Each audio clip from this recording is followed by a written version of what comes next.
Kuhaan mo si Monsoy. Surat-surat ano.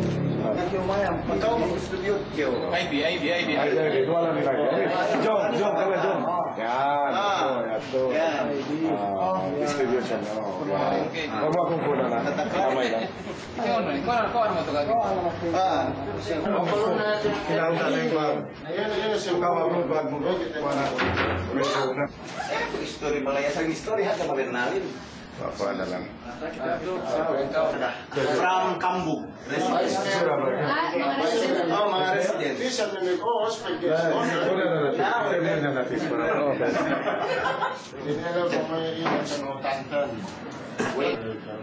Albar ka na po. Interview lang tayo. Dari Otto ka mag-abi. Interview na natin. Youth Pro. Bakit bag mo? Pagkita. Ready na. Sige, bago din ba? Pagwaong di ready to. Moment, tinignan sa loob na pamila. Handa na.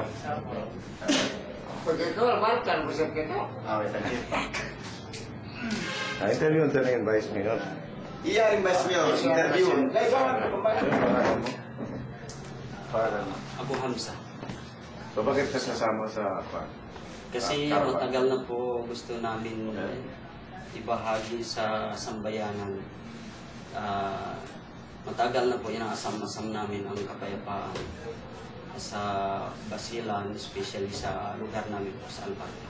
So sasama kayo? Sasama po kami bukas. Papunta sa Davao. Davao. So, ikaw ay nagre-represent sa Albarca, mga kabataan. Ganun. Anong organization nila? Bale, sa LGU. LGU. Okay. So, ilan yung nagsasama? Bale, 6 mo kami lahat. So, sa grupo ng Albarca. No for Peace.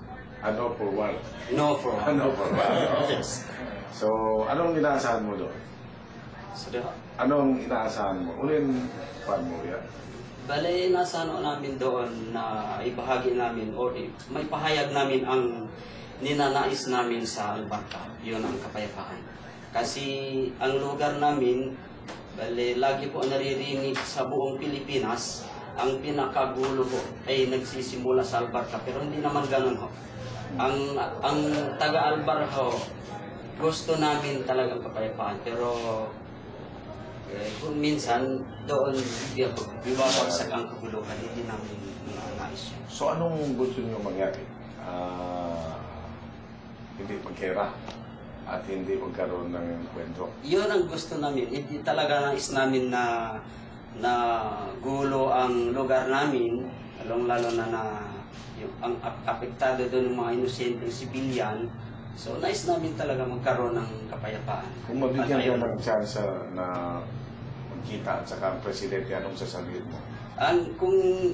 Kung mabigyan kami ng pagkakataon makausap siya. Kung mabigyan kami ng pagkakataon na makausap ang presidente, so hihilingin namin talaga na mapayapa ang lugar namin at mabigyan ng development. So anong mga development na kailangan?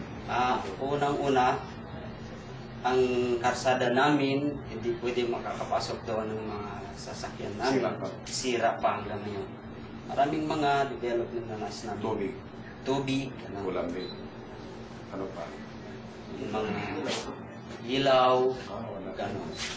Kahit yung mga tirahan ng mga residente doon, nasisira talaga. Sa gawa lang. Anong trabaho? Meron na hanap buhay tayo doon? Medyo mahihirapan din ang mga tao doon dahil gawa ng walang hanap buhay. Anong gusto mo? Padala ng sundalo doon para payapa? Anong maganda? Siguro hindi naman na mapayapa ang lugar pagka sundalo lang ipapadala doon. Pero dapat yung mga tao doon mismo, sila ang mahanap ng paraan ng mapayapa ang lugar sa suporta ng mga bawat panig. Nung nagkaroon ng gulo doon, marami nag-evacuate, di ba? Nakauwi na ba sila o marami pa rin hindi nagbalik? Sa ngayon, meron na nakauwi mula sa lugar na pinapakita nila. Pero yung mga iba hindi pa rin kasi natatakot pa rin sila. So, ang local government ay tumutulong din sa mga tao. Minsan tumutulong din sila, pero as of now, ang local government, so hindi naman na-focus ang ano doon sa lugar natin. So, malawagan ka sa mga kapatid natin sa buong Pilipinas na tulungan yung Alba. Mananawagan po kami sa mga kababayan namin sa sambayan ng Pilipinas na sana matulungan po nyo kami sa Albarca dahil hirap na hirap ang buhay namin as of now. Lalo ng kabataan, no? Lalo ng mga kabataan, mga estudyante, hindi masyado na maayos ang pag-aaral nila gawa ng kabuluhan. So, panawagan po namin lalong-lalo na sa mahal namin na presidente na sana magkakaroon ng kapayapaan ang lugar namin ho sa Albarca. Okay. Thank you.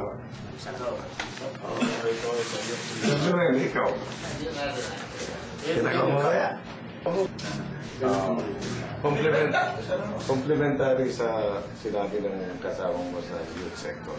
Ano po, bakit ka sumama ngayon? Bakit sasama ka sa... Para sa akin po, hindi po bakbakan ng solusyon natin sa Albarca. Kailangan po talaga tulungan kami sa mga hinihingi namin, gaya ng sinabi ng isang kasama, kalsada, tubig, ilaw.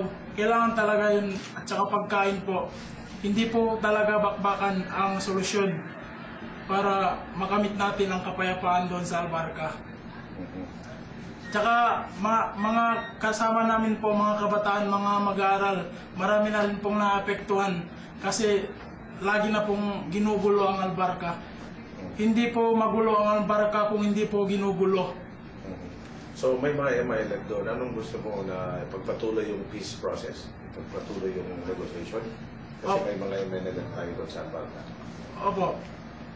Para sa akin po, kailangan pagbutihin natin basta magkabilang panik, mag-usap po, maparebelde at saka sundalo. Kailangan po natin ayusin, hindi po talaga bakbakan ang solusyon para makamit ang kapayapaan.